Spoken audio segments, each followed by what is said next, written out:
Buen día. Nosotros somos el equipo Compañeros Unidos, conformado por mi compañero Ley, Emilio, Yair y yo, Ángelo. Hoy vamos a presentar el tema de seguridad en sistemas operativos, un aspecto fundamental para proteger la información, el acceso a los recursos y la integridad del sistema.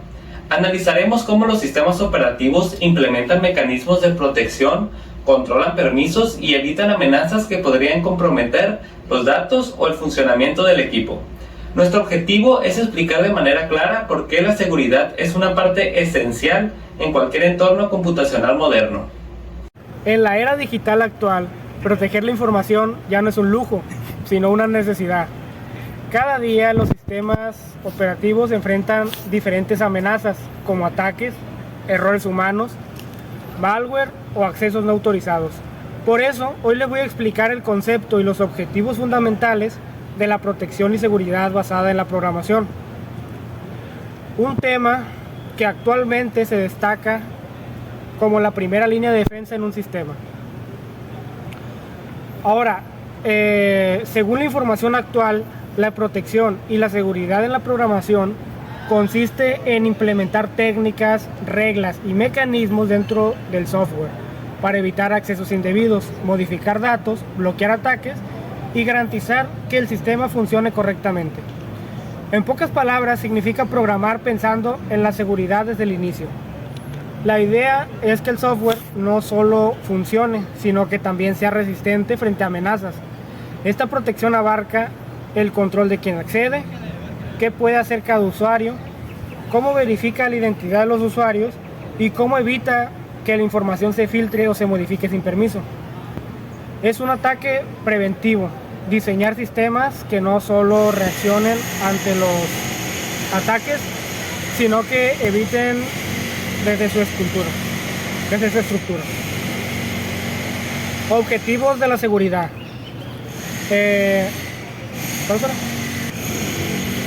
Actualmente, para los objetivos de seguridad, se explican 3 objetivos esenciales en la seguridad informática. Estos se conocen como la triada de CIA. Número 1, confidencialidad.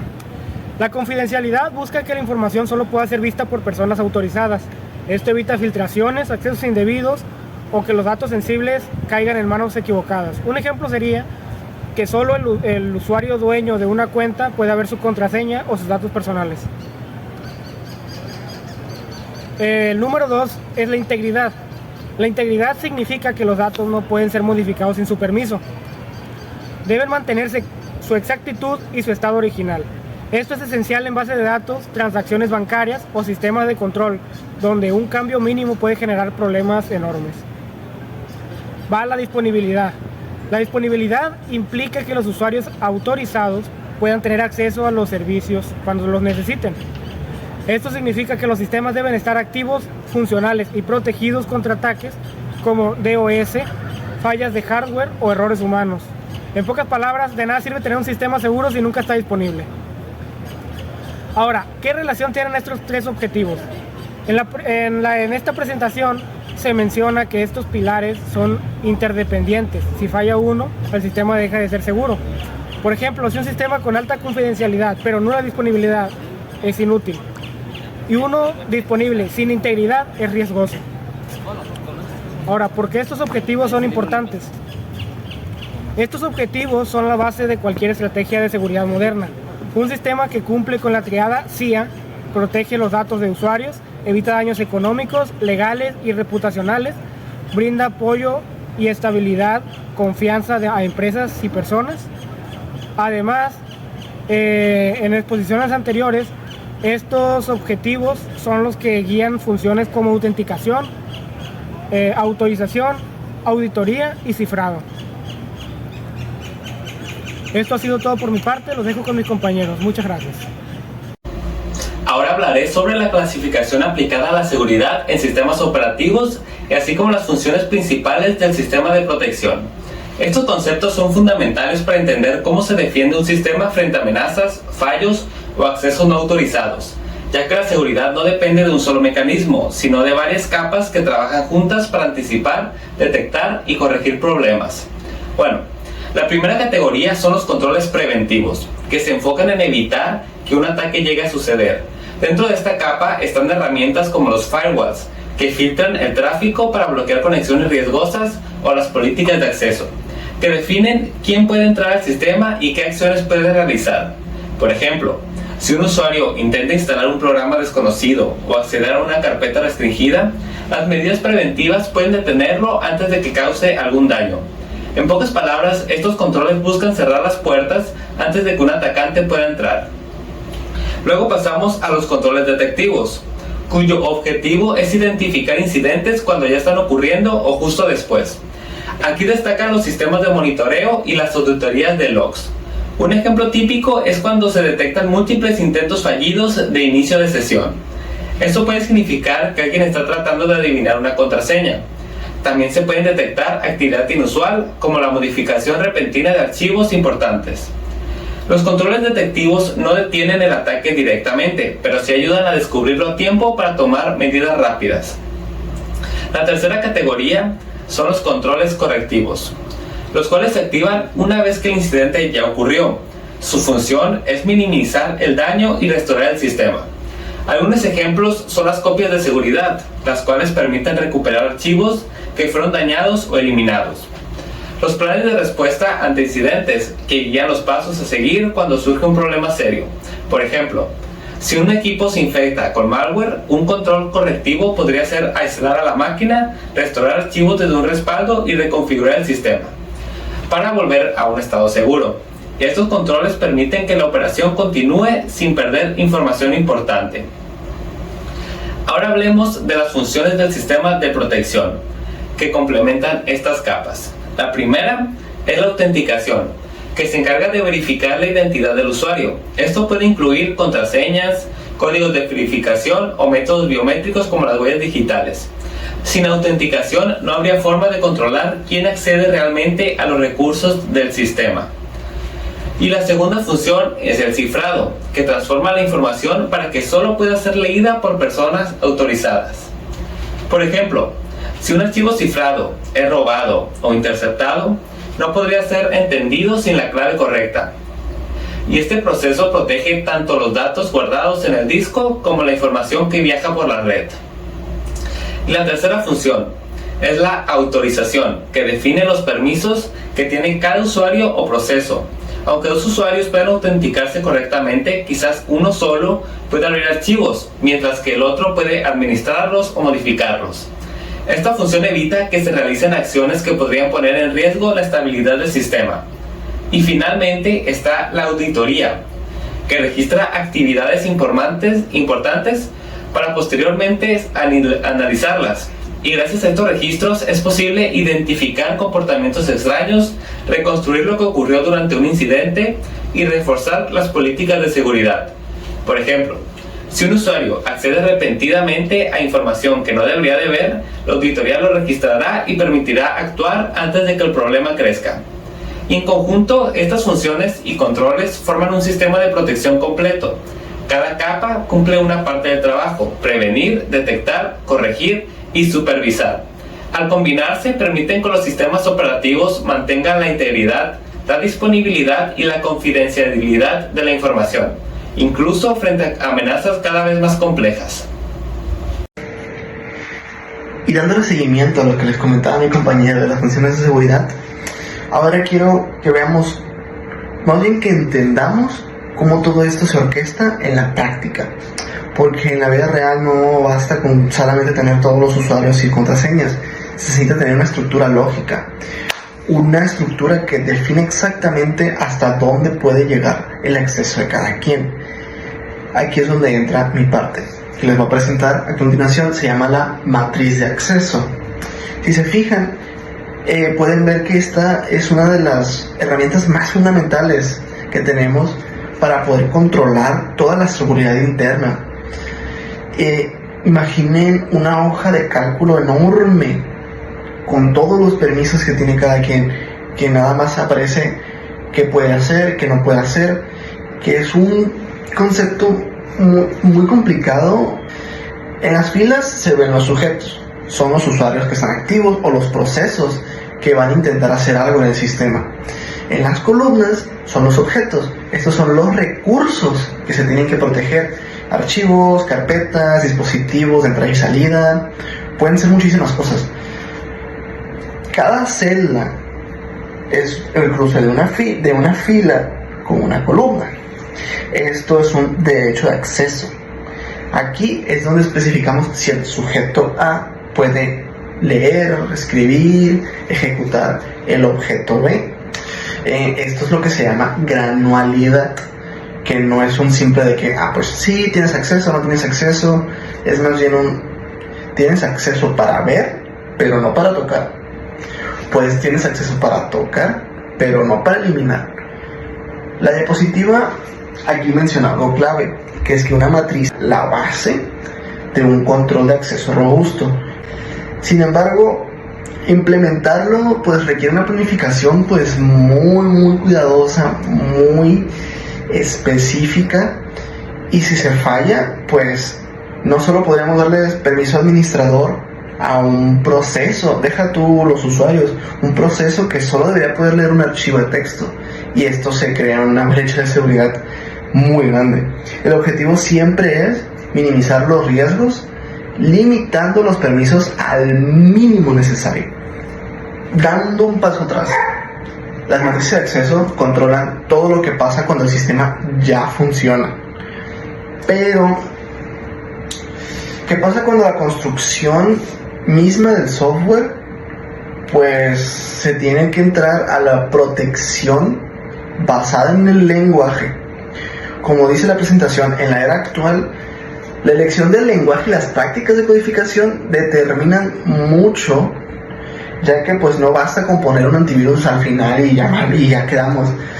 Se tiene que integrar la seguridad desde la primera línea que tú haces tu código. En la diapositiva se muestran 3 pilares: seguridad en tiempo de compilación, modelos de concurrencia segura y lenguajes de programación seguros. Empezando por la seguridad en tiempo de compilación, la más vital. Se trata de detectar vulnerabilidades antes de que el programa llegue a ejecutarse. O sea, un buen compilador o un buen lenguaje moderno actual puede avisarnos de errores de este tipo y los famosos desbordamientos de buffer o el overflow que vemos mucho cuando nosotros estamos propiamente codificando. Históricamente han destruido muchas compañías y han sido la puerta de entrada para muchísimos hackers. Si el compilador lo atrapa, pues ya el error nunca llegó a producirse. Así que los modelos de concurrencia segura. Actualmente casi todos los programas hacen demasiadas cosas a la vez. Ahí viene la concurrencia. Si no protegemos esto, tenemos condiciones de carrera, o bloqueos básicamente, o sea, para que no se creen ciertos procesos.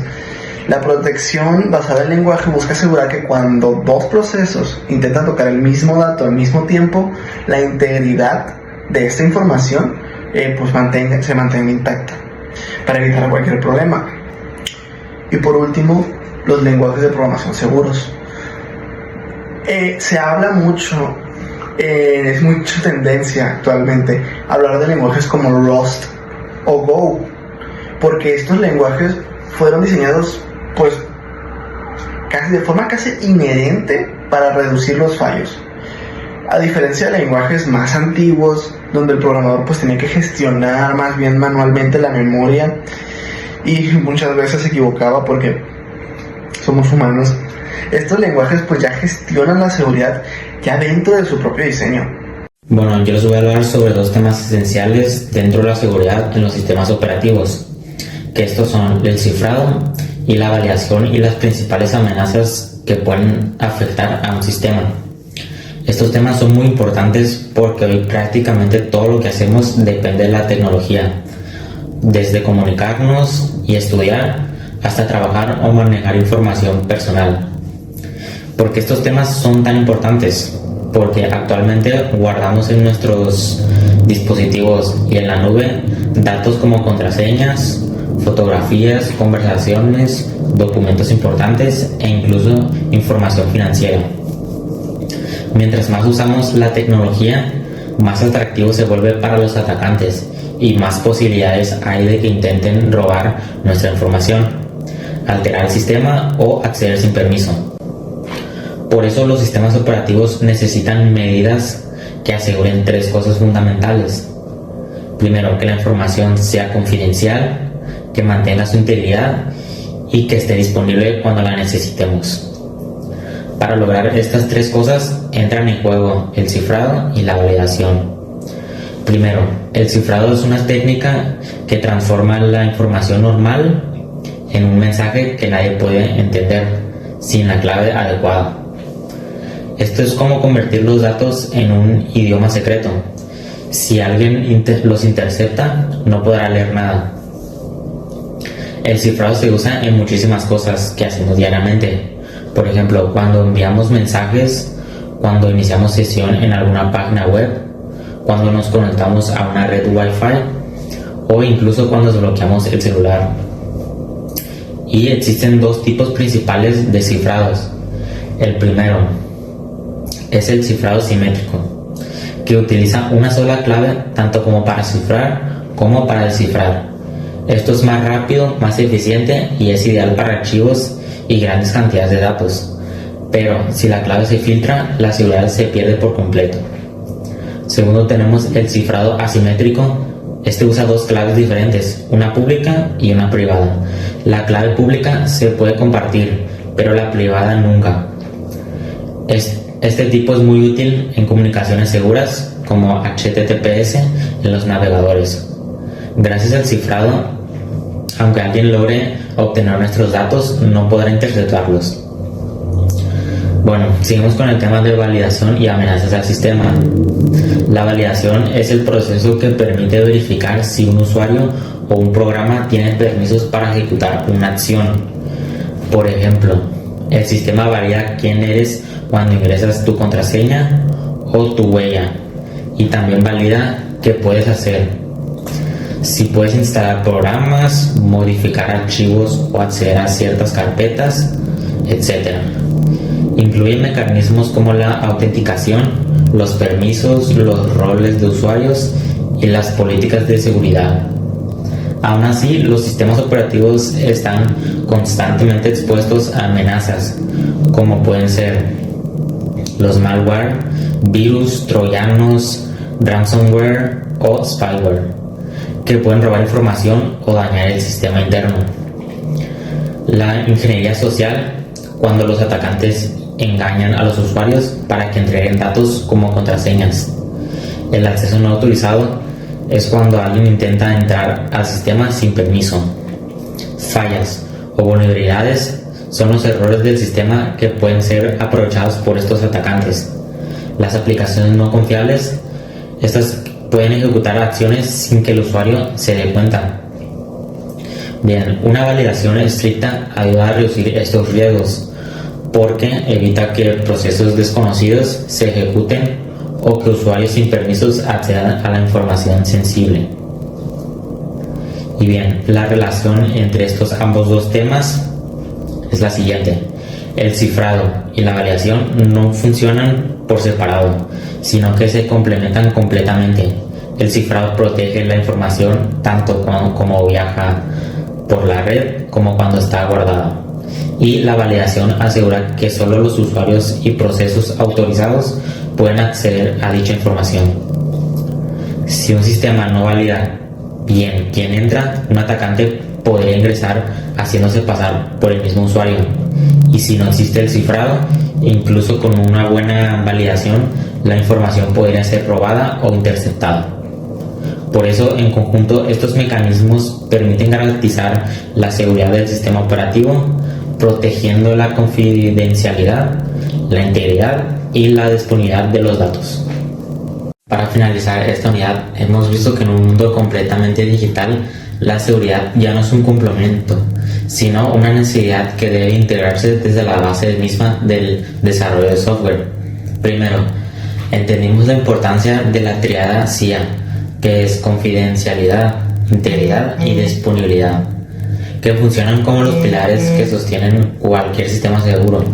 Estos conceptos nos permiten identificar qué debemos proteger, cómo hacerlo y qué riesgos podrían comprometer nuestros datos. Después, analizamos el papel de las funciones de seguridad como la autenticación, autorización, auditoría y cifrado, que en conjunto forman un sistema de defensas por capas capaz de detectar, prevenir y responder ante comportamientos sospechosos o accesos no autorizados.